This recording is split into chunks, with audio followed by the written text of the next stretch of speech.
안녕하십니까. 일과영득 최영득 원장입니다. 서울대를 가장 많이 보낸 고등학교 탑 100이 정해졌습니다. 그래서 발표가 났는데요. 그 내용 분석한 자료 설명을 좀 드리려고 하긴 하지만 그 전에 이것부터 시작해야 될 것 같아서요. 서울대 정시 모집 늘리면 강남 쏠림 심화된다. 시뮬레이션 확인됐다. 이런 뜻이었습니다. 무려 357명에서 비율을 늘리면 630명까지 늘어난다 이런 뜻인데요. 뭔가 느낌 이상하지 않나요? 현행이 수능이 몇 프로죠? 맞습니다. 40%입니다. 그쵸? 그럼 이게 도대체 무슨 내용일까요? 바로 2018년도에요. 서울대에서 시뮬레이션을 돌렸던 내용입니다. 그래서 절대로 정시 비율을 줄이면 안 된다. 그러면 지역 편차가 커진다. 라고 예고를 딱 했었던 거죠. 그래서 서울대는 그 다음에요. 27%에서 20%까지 줄입니다. 하지만 문제가 생겼죠. 나라에서 대입제도 공정성 강화 방안이다 라고 해서 2019년도에 정시 비율을 40%까지 늘려라라고 합니다.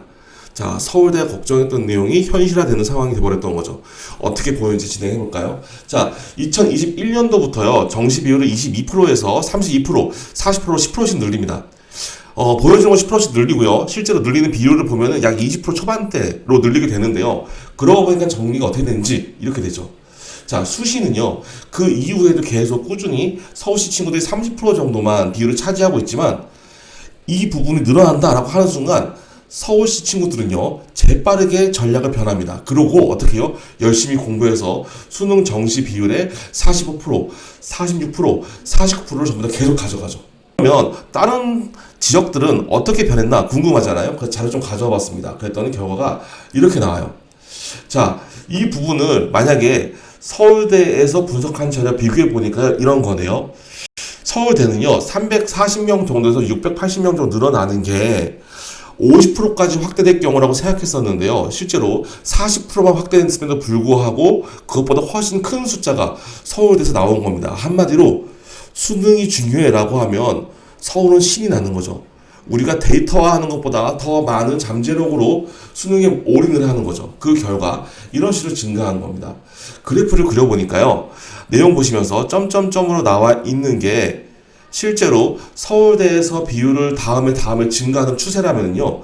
그보다 더 위로 올라간 지역이 두 군데가 있는데요. 하나는 바로 서울 지역, 그리고 한 군데는 광역시 지역이라는 거죠. 결과적으로 그 교육 특구들, 한마디로 사교육 시장들이 배치되어 있는 곳들이 정시에 유리하다는 겁니다.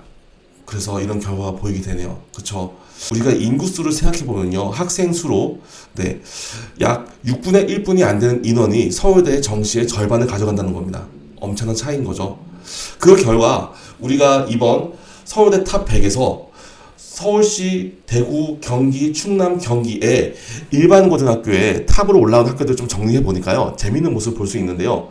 자, 비평준화 고등학교와 자율학교, 어떤 학교인지 아시죠? 나중에 또 설명드릴게요. 그 학교를 제외하고요. 대부분의 일반고가 있는 위치들 쉽게 보이죠. 사교육이 이런 느낌. 자, 그리고 우려했던 요 파트의 학교들 보니까 전부 다 어느 쪽이죠? 그쵸? 전부 다 또 강남 특부인 걸 알 수 있습니다. 그래서 2028 대입이 되기 전까지 지금 현재 고등학교 1학년까지는 강남권의 수능을 통한 서울대 외에 이 정시 강세는 끝까지 일어날 겁니다. 단 2028 대입부터는 어떻게 진행될지 지켜봐야 되겠죠. 모두 화이팅입니다.